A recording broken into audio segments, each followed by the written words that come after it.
안녕하세요. 물류하는 동생 물동입니다. 회사에서 새로 진행하는 업무 등으로 여유가 없어 영상 업로드가 정말 늦었네요. 지난 3개 영상에서 물류 그리고 물류회사에 대해서 정리해 보았는데요. 이번 영상에서는 포워딩의 필수 핵심 인코텀즈에 대해 얘기해 보겠습니다. 사실 인코텀즈는 간단한 웹 검색이나 다른 물류 관련 유튜브 영상에서 많이 찾아볼 수 있는 내용으로 포워딩 업무의 중요한 핵심 요소이자 기본 중의 기본입니다.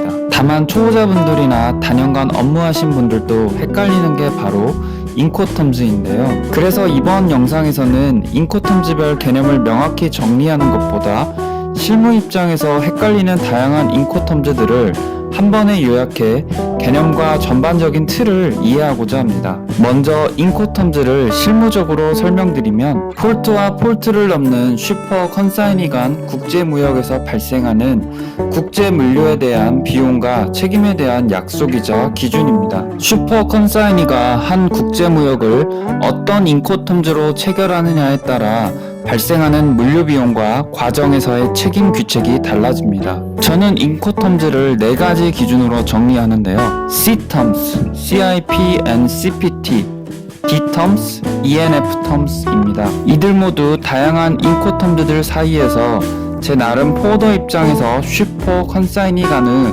물류 비용 주체가 유사한 인코텀즈들끼리 묶어서 구분한 것입니다. 먼저 C-terms입니다. C-terms는 CIF와 CFR을 지칭합니다. 둘 다 슈퍼가 캐리어의 프레이트까지 물류 비용을 부담하는 것인데요. 즉 슈퍼는 슈퍼의 창고에서 수출항까지 내륙 운송비, 수출 통관비, 폴트 이용료, 도착항까지의 캐리어 프레이트, 항공의 경우 에어 프레이트, 해운의 경우 오션 프레이트를 부담합니다. 이후 컨사이니는 도착항부터 자신의 창고까지 모든 물류 비용을 부담합니다. 통상 슈퍼가 자재 공급자이고 컨사이니가 생산자인 것처럼 단발이 아닌 정기적이고 지속적인 상호 신뢰할 수 있는 무역 거래 관계이거나 글로벌 회사의 같은 해외 법인 간 거래에서 주로 사용되고 있습니다. 이렇게 유사한 CIF와 CFR의 큰 차이점은 슈퍼의 보험가입 유무입니다.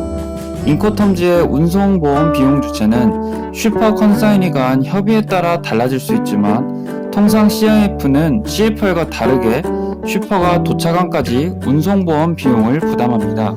이어서 CIP and CPT입니다. 바로 이름처럼 인코텀즈 CIP와 CPT를 지칭하는 것으로 C-terms와 마찬가지로 슈퍼가 캐리어의 프레이트까지의 물류 비용에 더해 도착항에서의 양하 비용과 통관 이후 컨사이니가 지정한 목적지 보통 컨사이니의 창고까지 운송비를 부담합니다. 즉 슈퍼는 자신의 창고에서 수출항까지 내륙 운송비, 수출 통관비, 폴트 이용료, 도착항까지의 캐리어 프레이트, 캐리어의 운송수단에서 도착항의 화물을 양하하는 비용, 도착항에서 컨사이니가 지정한 위치까지의 운송비를 부담하며 컨사이니는 도착항에서의 수입 통관 비용만 부담합니다. C-terms와 비교, 캐리어의 운송수단에서 도착항으로의 화물 양하 비용, 그리고 도착항으로부터 컨사이니가 지정한 위치까지의 운송비를 슈퍼가 추가로 부담한다는 점이 구분됩니다. 마찬가지로 CIP and CPT도 정기적이고 지속적인 상호 신뢰할 수 있는 무역거래 관계이거나 같은 회사의 해외 법인 간 거래에서 주로 사용되고 있습니다. 아울러 거의 유사하지만 CIP와 CPT의 큰 차이점도 역시 슈퍼의 보험가입 유무입니다. 즉 CIP 진행 경우 슈퍼는 운송보험을 부담하게 되는데요. 처음에 말씀드린 CIF와 CIP의 I가 인슈런스를 뜻하는 이유죠. D-terms는 앞서 얘기한 C로 시작하는 인코텀즈와 마찬가지로 대부분 비용을 슈퍼가 부담하는 조건입니다.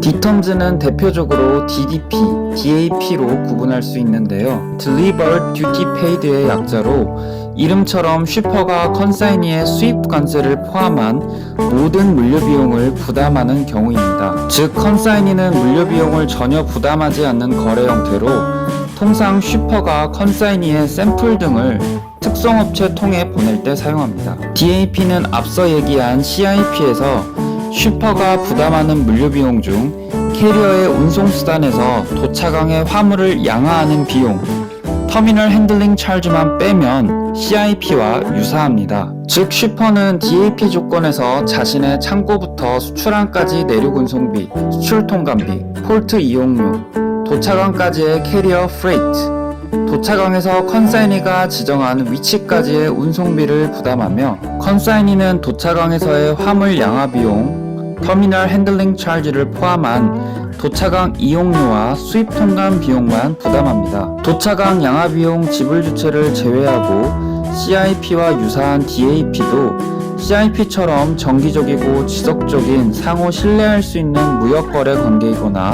같은 회사의 해외 법인 간 거래에서 주로 사용되고 있습니다. 마지막으로 ENF 텀즈입니다. ENF 텀즈는 X웍과 FOB를 지칭하며 앞서 얘기한 인코텀즈와는 반대로 컨사이니가 대부분 비용을 부담하는 인코텀즈입니다. 먼저 X웍은 쉽게 말해 컨사이니의 DDP 버전입니다. 즉, 컨사이니가 쉬퍼의 창고부터 컨사이니의 창고까지 발생하는 모든 물류 비용을 부담하는 조건으로 통상 상품 가치가 수억을 호가하거나 운송 과정에서 손상되기 쉬운 온도에 민감한 화물에 사용되고 있습니다. 이어서 FOB는 Free on Board의 약자로 컨사이니가 캐리어 프레이트 비용까지 부담하는 조건입니다. 즉 쉬퍼는 자신의 창고에서 수출항까지 내륙 운송비, 수출 통관비, 캐리어 운송수단 적치 비용이 포함된 폴트 이용료만 납부하면 컨사이니가 캐리어 프레이트 비용부터 자신의 창고에 입고되는 데까지 발생하는 모든 비용을 부담하게 됩니다. 즉 쉬퍼는 캐리어 운송수단에 적치만 시키면 끝나기 때문에 쉬퍼 입장에서 free on board인 것이죠. 지금까지 제가 정리한 이 4가지 기준은 당연히 항공, 해운, 내륙 등 운송수단에 따라 또 쉬퍼 컨사이니 간 별도 협의에 따라 기준이 달라질 수 있는 모든 인코텀즈와 인코텀즈의 상세한 모든 걸 포함하지는 않습니다. 다만 이 4가지 기준으로 앞이 캄캄하고 마냥 복잡한 것 같은 인코텀즈에 대해 개념과 틀을 잡고 여러분 각자의 실무 또 추후 제가 업로드할 인코텀즈별 상세 업무 방법에 대한 영상을 통해 케이스 바이 케이스별로 이해하고 상세사항을 채워나간다면 모르는 인코텀즈가 없게 될 것이라고 자신합니다. 이번 영상에서 준비한 내용은 여기까지입니다. 물류를 처음 접하시는 분들, 아직 기초가 부족하신 분들에게 오늘 영상도 기본기를 다지는데 꼭 도움이 되었으면 좋겠습니다. 다음 영상에서도 실무에 도움이 되는 내용으로 찾아뵙고자 합니다. 관련한 질문이나 별도로 다뤄줬으면 하는 주제가 있으시다면 영상 아래 댓글로 남겨주세요. 이상 물류하는 동생 물동이었습니다.